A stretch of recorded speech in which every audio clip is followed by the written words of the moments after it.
Ang decentralization ay isang konsepto kung saan ang authority o control ay nakakalat sa bawat miyembro imbes na sa iisang entity lamang.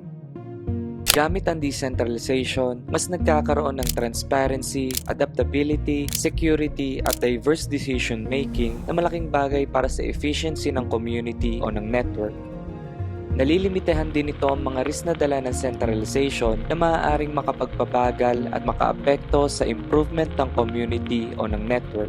Ang konsepto ng decentralization ay maaaring i-adapt sa governance, finance, technology, education, at communication systems. At isang halimbawa na nga kung saan ginagamit ang konsepto ng decentralization ay ang blockchain technology. Upang mas madaling maunawaan ay narito ang ilang halimbawa tungkol sa decentralization. Sa trabaho, school o organizations, madalas tayong mapunta sa mga grupo at kadalasan ay nag-a-assign tayo ng mga leader.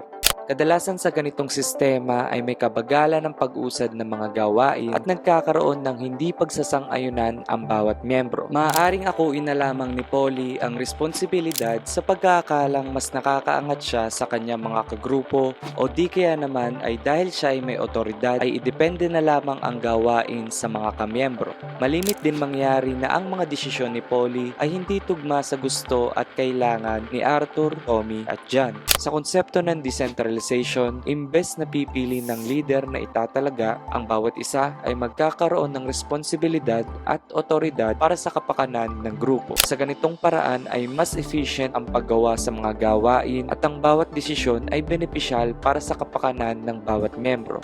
Isa pang halimbawa ay ang komunidad ng Baker Street ay buwan-buwan nakakatanggap ng tulong pinansyal mula sa iba't ibang organisasyon. Napagdesisyonan nila na ang miyembrong si Moriarty ang maghahawak ng lahat ng resibo ng pumapasok na pera pati na mismo ang iniipon na pera. Ngunit sa kanilang pagkakamali, hindi nila alam na si Moriarty ay isang entity na hindi mapagkakatiwalaan. Dahil siya lamang ang may access dito, maaaring nakawin ni Moriarty ang mga donasyon at tampering ang gawin sa mga resibo upang hindi siya mahuli ng ibang miyembro. Kaya naman napag-isip-isip nila na mas mabuting sistema ng decentralization ang kanilang gamitin. Imbes na sa miyembrong si Moriarty ay gagawa na lamang sila ng maliit na storage facility kung saan ilalagay ang mga resibo at donasyon na kanilang natatanggap. Dito ay lahat ng miyembro ng Baker Street ay maaaring tingnan kung talaga bang tugma ang mga nakalagay sa resibo sa mga donasyong kanilang itinatago. Upang mas maging secure ay nilagyan nila ito ng lock at tanging miyembro lamang ng Baker Street ang mayroong kopya ng passcodes.